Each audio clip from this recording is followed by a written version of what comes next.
आपको प्रूफ चाहिए था ना कि अगर शास्त्री जी के बॉडी पे कट्स थे जिनमें से खून निकल रहा था तो वो खून उनके कपड़ों में भी लगा होगा, वो कपड़े उनके फैमिली के पास होंगे।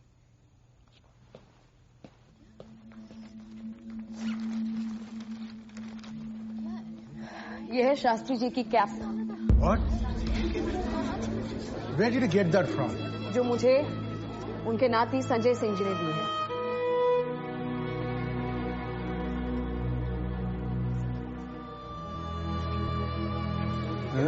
This was the cap he was wearing that day? Yes.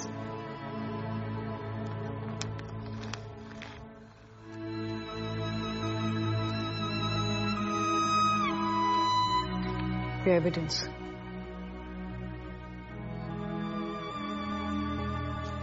Are there blood stains?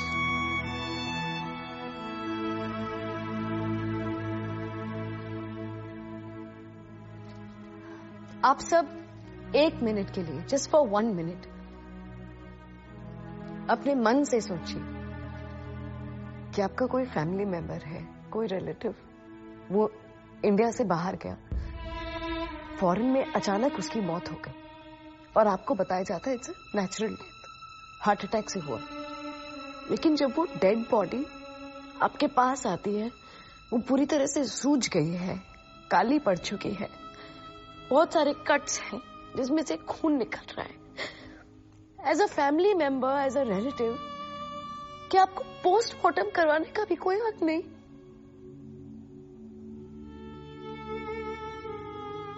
क्या ये सच नहीं कि तब केजीबी बॉडी से ऑर्गन्स निकाल देती थी ताकि पॉइजन के कोई ट्रेसेस ना हो?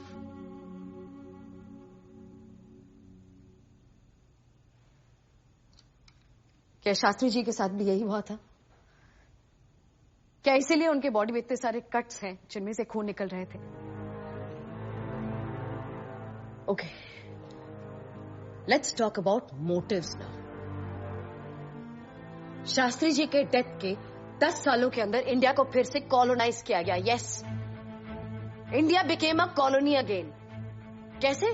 मैं बताती हूं। हमारे ही कॉन्स्टिट्यूशंस को यूज करके, हमारे ही पॉलिटिशियंस को यूज करके, हमारी मीडिया को यूज करके, हमारे इंटेलेक्चुअल्स को यूज करके, हमारी सिस्टम्स को यूज करके इंडिया एक बार फिर कॉलोनी बन गया। अगर शास्त्री जी जीवित होते तो क्या तब ये पॉसिबल था? किसके इशारों पर यह किया गया? सर, ये क्या बचपना चल रहा है यहाँ पे?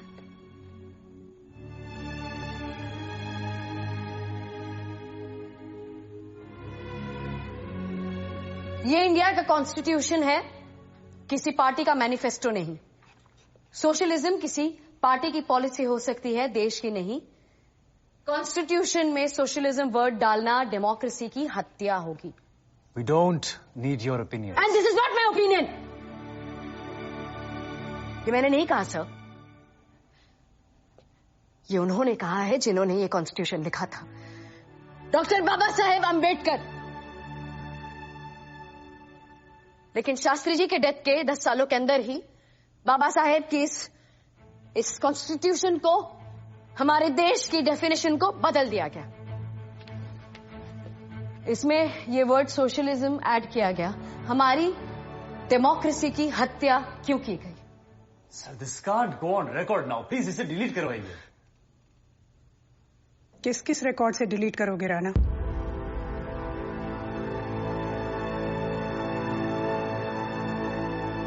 और ये सारे चेंजेस तब हुए जब हमारे देश के सोशलिस्ट नेता, हमारे थिंकर्स, राइटर्स, सारे इंटेलेक्चुअल्स, जर्नलिस्ट सब जेल में थे। दिस इज अ लाई। मैं उनमें से एक था। इमरजेंसी में लोकतंत्र की हत्या हुई थी। अब तो आपको ये बात स्वीकार कर लेना चाहिए, है ना? सवाल ये उठता है कि शास्त्री जी की डेथ से और हमारी इस डेमोक्रेसी की हत्या से, इस कॉन्स्टिट्यूशन को चेंज करने से किसको सबसे ज्यादा फायदे की उम्मीद थी? कौन था जो हमारे देश को इस सोशलिज्म की आइडियोलॉजी में जकड़ना चाहता था? सर, एक मर्डर के क्लूज मर्डर से पहले नहीं बल्कि मर्डर के बाद क्या होता है उसमें छुपे होते हैं। ये किताब, ये बुक, ये द मित्रोखिन आर्काइव, इसे वसीली निकितिच मित्रोखिन ने लिखा है। केजीबी के डायरेक्टर ऑफ आर्काइव्स थे। जब 1992 में यूएसएसआर टूटा, उसके बाद मित्रोखिन ने 25,000 केजीबी के सीक्रेट डॉक्यूमेंट्स ब्रिटेन को दिया। उसके बाद ब्रिटेन में और इटली में मित्रोखिन कमीशन बैठाया गया, जिसके बाद जितने करप्ट पॉलिटिशियंस थे, लीडर्स थे, उनके अगेंस्ट केसेस चले। इस बुक में एक और चैप्टर है जो इंडिया के बारे में है।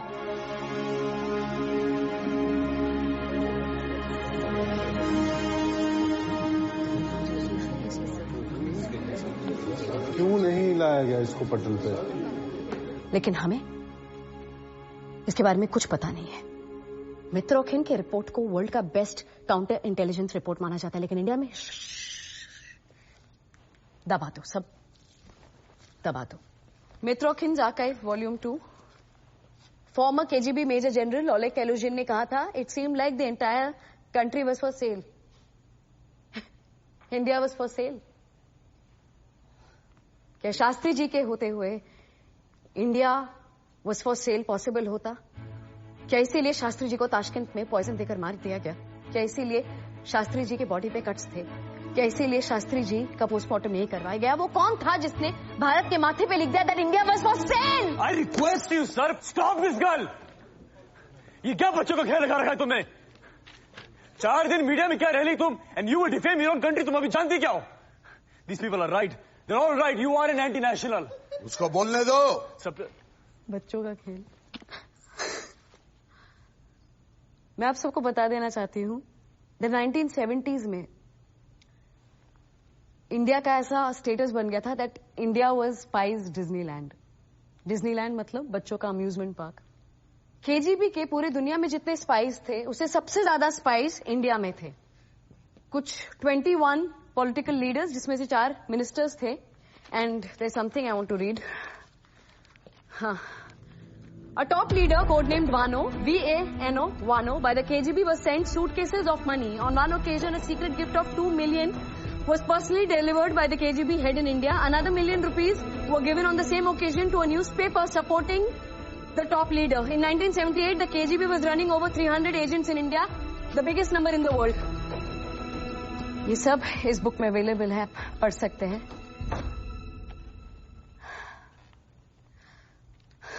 हमारी देश की सिक्योरिटी को बेच देना नेशनलिज्म है। During 1970s, after Shastri Ji's death, within 10 years, media, journalists, politicians, intellectuals, historians, scientists, professors, security, इनमें से कई लोग केजीबी के पेरोल पे थे। This is nationalism.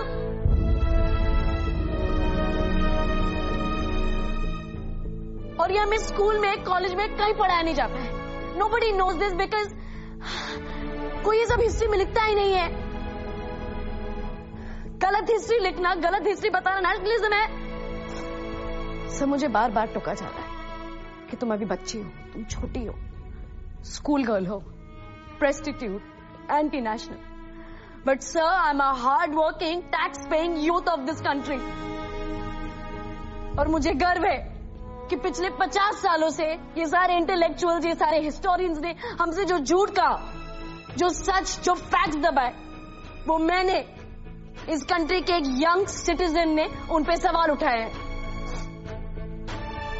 बार बार एक के बाद एक सारी बातें, सब चीज एक तरफ इशारा कर रहा है, लेकिन नहीं, हमने अपनी प्रेजुडिसेस, अपनी एजेंडास की वजह से उस तरफ नहीं देखा है।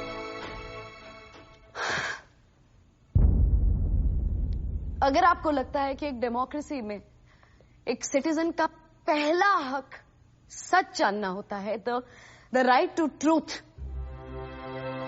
तो अब आप पता कीजिए कि सच क्या है। और वो होगी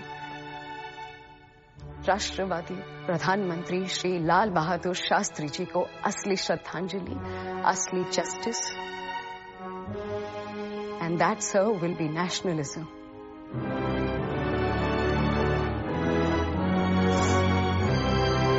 Let's all stop.